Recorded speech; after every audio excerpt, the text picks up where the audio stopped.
Alors aujourd'hui, je vais parler de la conscience écologique des touristes, et touristes toutes nationalités confondues, qu'ils soient européens ou maghrébins.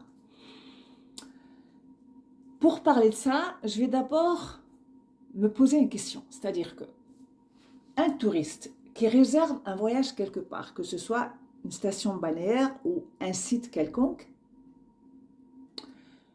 j'étais partie du principe que la première chose qu'on fait, évidemment, on s'informe sur le climat, et évidemment local, mais aussi qu'on s'informe sur un peu l'histoire, les habitants, peut-être un peu de leur culture, et un certain, on va dire ça comme ça, de cet écosystème de l'endroit que je tiens à aller visiter. Je pensais qu'on faisait ça. Et puis ensuite, une fois sur place, voilà, évidemment à Gerba, quand on arrive à Gerba, il y a des agents touristiques qui vous vendent plusieurs excursions, évidemment. Et je pensais que de prime abord, les clients avaient déjà plus ou moins, s'étaient déjà fait une idée, pas précise évidemment, mais c'était quand même un peu informé des sites à visiter, des excursions, participer à quelle excursion, qu'est-ce qu'offre finalement Djerba.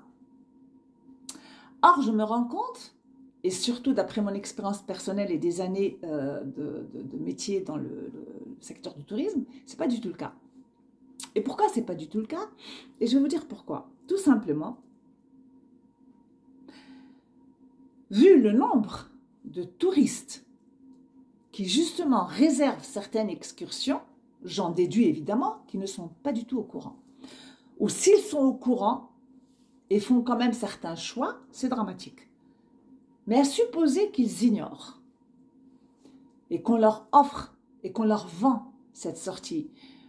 Deuxième recours, ce serait, puisque tout le monde a Internet, c'est en amont, de s'informer de l'endroit où on va, c'est-à-dire on s'informe du site à visiter ou bien du monument à, par exemple, si c'est la synagogue, on lit un peu son histoire. Et j'en viens justement à parler de certaines excursions que beaucoup de touristes, auxquelles beaucoup de touristes participent, et j'ai l'impression qu'ils ne sont pas du tout au courant, ou qu'ils s'en foutent éperdument aussi. Hein. Bon. Parmi ces excursions qu'on leur vend, je parlerai par exemple des jet skis, pollution sonore, je parle aussi des quads, quand je vois non seulement la nuisance sonore, mais en plus ces quads-là, les circuits par où ils passent. Généralement, c'est la campagne. Sauf que dans la campagne, il y a aussi des habitants qui ont décidé d'y habiter pour la tranquillité, à la recherche d'une certaine quiétude. Or, ces quads passent à toutes les heures. Hein, et ne respectent alors là absolument pas la tranquillité de ces lieux. Et pire encore, ces quads vont même jusqu'à s'aventurer du côté de Burj Qasr, sachant pertinemment que c'est quand même une zone où les oiseaux migrateurs viennent hiberner. Combien de fois n'ai-je vu des vidéos de touristes tout fiers d'avoir participé à cette excursion en quad, là où les oiseaux migrateurs viennent hiberner. Mais passons. Alors, je vais parler des bateaux pirates. Pour parler des bateaux pirates, je vais d'abord évidemment parler du site où ils vont, sachant que on leur vend le site où ils vont passer la journée comme étant une presqu'île. Ce n'est pas une presqu'île. D'abord, c'est le site Ras Al-Khaimah comme on l'appelle. Et il faut savoir que ce site, c'est un site naturel classé, une zone humide qui, d'après la convention Ramsar, devrait être protégée. Pourquoi? Parce que c'est tout un écosystème extrêmement fragile. Mis à part les espèces animales qui sont en voie de disparition, justement, parce que ce site n'est pas protégé, pire encore, il est complètement bafoué, piétiné, il faut savoir que ce site regorge d'espèces animales. Pour s'en informer, il suffit d'aller voir sur Google, ou bien je partagerai l'article très bien rédigé de Nasser Bouabid, qui avait essayé déjà d'éveiller les consciences. Et son article est très bien écrit, donc vous allez découvrir que, par exemple, il y a des tortues, ce qu'on appelle les tortues caretta tunisiennes, mais à part ça, Il y a d'autres, il y a des amphibiens, des reptiles qu'il faut aussi protéger. Et cette presqu'île, il faut savoir, enfin je dis presqu'île, mais ça ne l'est pas, il faut savoir que les années 60-70, c'était vraiment une zone désertique. À part, des fois, je pense, quelques chevaux qui s'y aventuraient. Et puis, les années 80-90, je ne me rappelle pas de la date exacte, et si ma mémoire est bonne, le propriétaire du restaurant Haroun du port, je crois que c'est le premier bateau pirate, il a commencé justement à organiser ses excursions. Moi, dans le temps, j'étais représentante touristique et nous avions justement, parmi toute cette panoplie d'excursions à vendre aux touristes, nous avions cette sortie pirate. J'ai donc pris l'initiative de me rendre au port et de participer à cette excursion.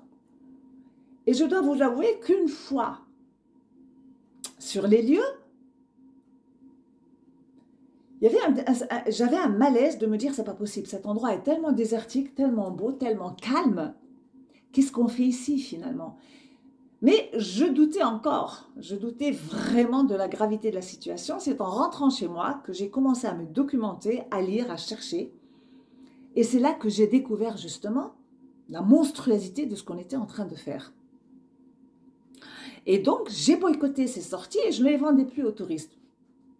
Bien sûr, mon chef d'agence m'a convoqué dans le bureau et m'a posé la question à savoir pourquoi je ne vendais pas. Pourquoi, parmi toutes les excursions que je vendais, celle-ci n'y figurait pas. Je lui ai répondu que je boycottais. Et j'ai argumenté aussi ma décision. Il m'a posé un ultimatum, c'est simple. Soit je vendais, soit je partais. Et bien, je suis partie. La deuxième fois où j'ai été confrontée à la sortie avec le bateau pirate, c'était durant l'anniversaire de quelqu'un que je ne citerai pas. Et on y est allé en bateau pirate. Et puis, on a accosté sur ce banc, voilà, sur cette plage. On y a passé l'après-midi et je dois vous dire que je ne me sentais pas à ma place. J'étais extrêmement mal à l'aise. D'ailleurs, toutes les convives étaient là à chanter, danser. Et moi, j'étais partie toute seule faire une balade en solitaire, en bord de mer, sur ce site. Et je me suis vraiment posé la question de « mais qu'est-ce que tu fais là ?» Bref, on est rentré et depuis, j'ai jamais plus participé à ce genre de sortie. Je dois aussi rajouter qu'entre-temps, ce n'est plus un ou deux bateaux pirates, c'en est à peu près une trentaine. Et je l'ai constaté cet hiver quand je suis descendue vers octobre. Je suis allée avec mon mari faire un tour du côté du port de Plaisance, qui n'en est pas un d'ailleurs. Je suis désolée. À mon humble avis, c'est loin d'être un port de Plaisance. Et vers à peu près la fin de la journée, on a vu arriver ces bateaux vers le port, rentrer au port. Ils étaient à peu près une trentaine. Et franchement, c'était scandaleux. Ils avaient mis du folklore, du mesuet à fond la caisse en entrant au port. Là, c'était vraiment, je vais vous dire, c'était une scène complètement décalée. Je me suis dit, mais c'est pas possible, mais on en est où à Djerba? En bateau, vous imaginez un bateau pirate qui est sorti, soi-disant, en pleine nature, et qui revient en mer en mettant du mesuet à fond la caisse, à l'entrée du port. Et quand j'ai constaté, en plus, combien de déchets, de poubelles en surface de l'eau, mais c'était dégueulasse. Et j'ai dit à mon mari, j'ai fait la réflexion suivante. J'ai dit, je ne comprends pas. Ces touristes, le matin, qui viennent pour prendre le bateau pirate, ils voient bien que c'est dégueulasse tout autour. Donc, ils ne se posent pas la question à savoir, attends, si le port est si dégoûtant, qu'est-ce qu'il en est du bateau? Moi, franchement, j'y monterais même pas. En voyant l'état du port, mais je serais dégoûtée, je ne monterais plus dans le bateau. Pas seulement ça, c'est que ces bateaux pirates qui sont censés aller faire découvrir un site naturel, il faut savoir qu'ils sont à peu près une trentaine, d'accord? Donc, ils arrivent sur cette presqu'île, à peu près un chiffre approximatif. Il faut savoir qu'en été, ils en sont entre 2000 et 3000 touristes par mois, par jour, pardon. Donc, on arrive sur la presqu'île et on se retrouve avec des centaines de touristes. Alors qu'on est censé aller visiter une presqu'île. Voilà, on nous dit celle des flamants roses. Oui, forcément, les flamants roses, il y en a peut-être 2 ou 3 et ils ont fui. Et on passe la journée à écouter du mesuet. Parce que pourquoi? Parce qu'on leur offre, bien sûr, du folklore. Sur une île un site naturel censé être protégé, on a le droit à du folklore bas de gamme, des danseuses du ventre d'une vulgarité, mais alors là, consternante. Mais on s'amuse, on danse. Et puis, la cerise sur le gâteau, c'est que, venue l'heure du déjeuner, on se fait servir des dorades. Des dorades qui proviennent de l'aquaculture. Qui dit aquaculture, dit hormones de croissance, antibiotiques, et puis évidemment sans aucun contrôle. Hein. Et on se goinfre de ces dorades au son d'un groupe folklorique. Punaise, c'est la classe. Passons. Donc, ces dérives, non seulement, je vais vous dire honnêtement, non seulement ce sont des dérives, non seulement on bafoue toutes les conventions, non seulement on détruit ce site naturel pour toutes les raisons que j'ai citées, mais en plus on me répond, face à certains touristes, ils me répondent, non mais attends, c'est pas à nous.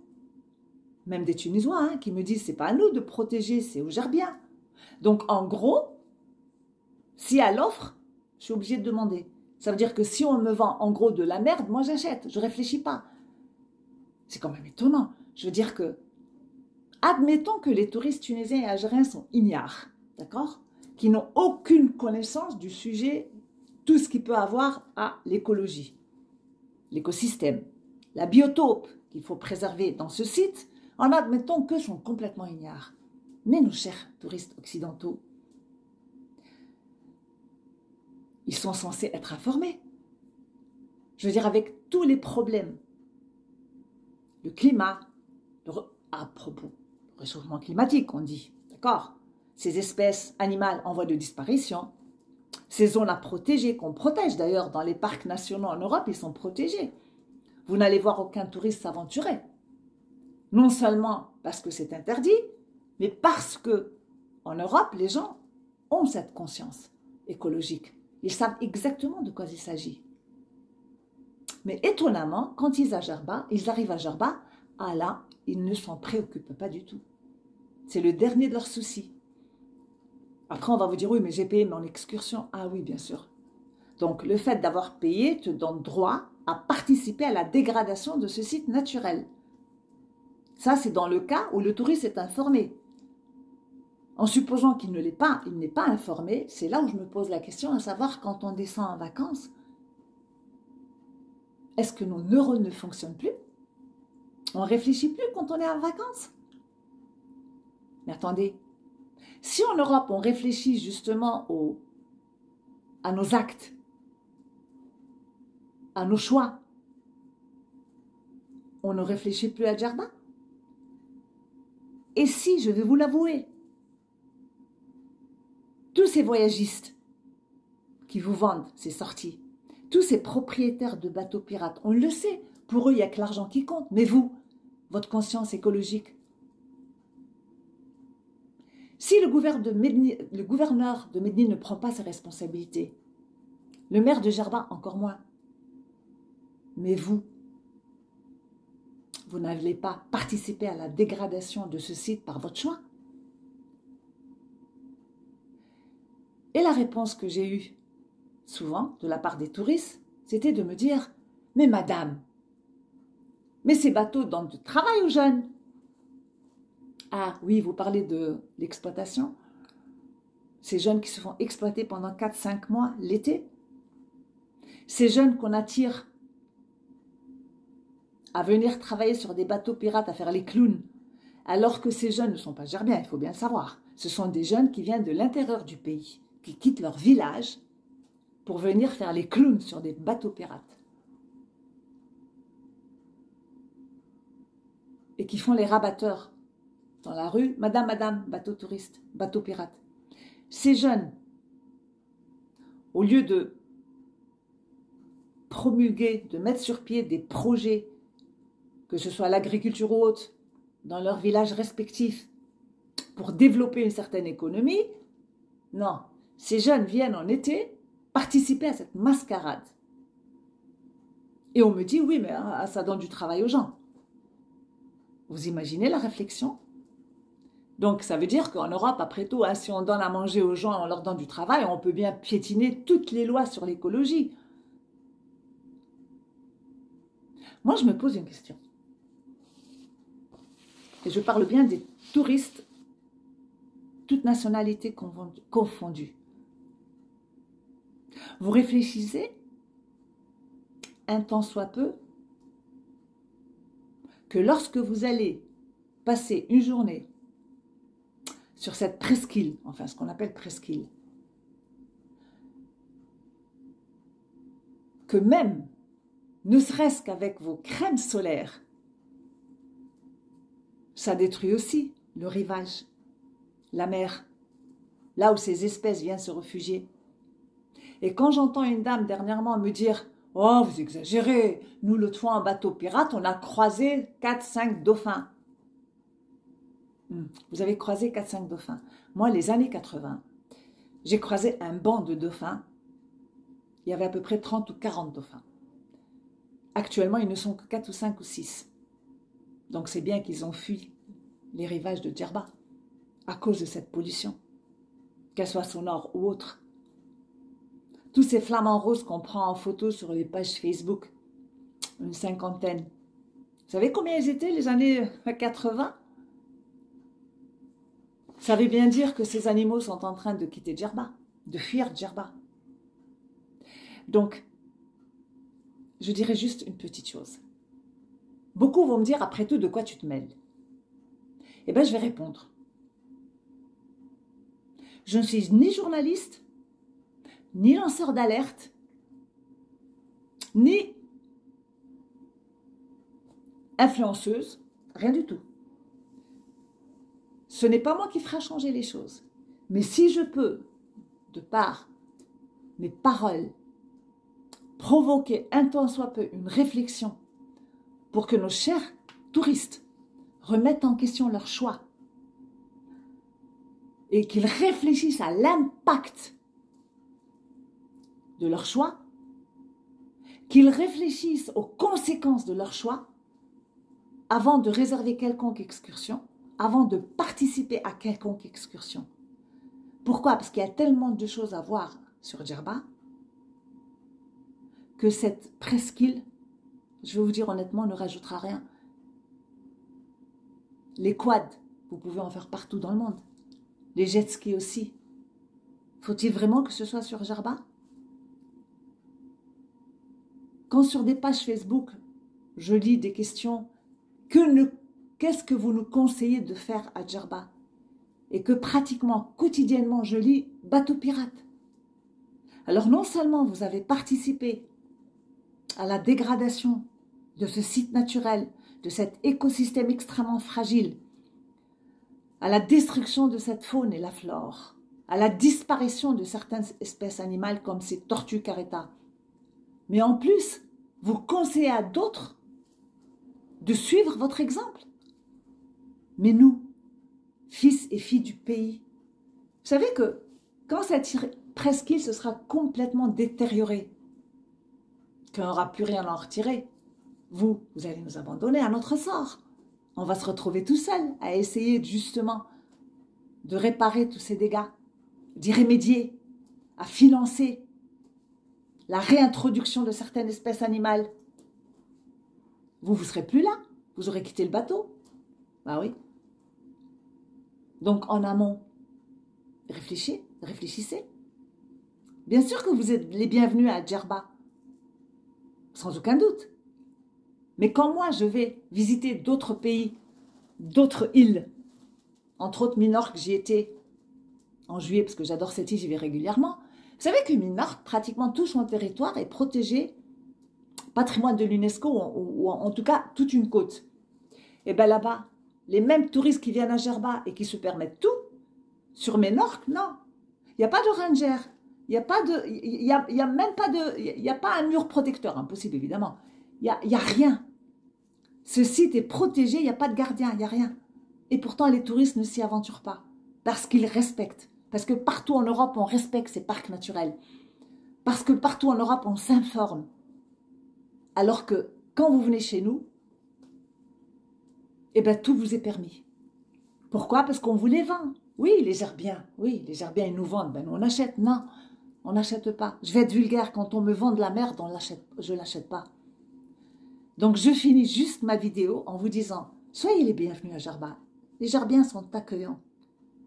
Mais ne leur détruisez pas leur patrimoine. Aidez-les à protéger ce patrimoine. Boycottez ces sorties. Ne les achetez pas. Il y a autant de plages sur Gerba, vous pouvez profiter du soleil et des plages. Laissez ce site naturel, cette zone humide, laissez-la, préservez-la. Et vous allez voir, si chaque touriste venait à boycotter ces excursions, ces bateaux pirates disparaîtraient. Et le travail que font une ou deux associations, dont un, je pense, de SGIM pour la sauvegarde de ces tortues, vous en remercieront. Et tous les habitants de Djerba, peut-être pas aujourd'hui parce qu'ils n'ont pas pris conscience, mais dans quelques décennies, vous en remercieront. À méditer.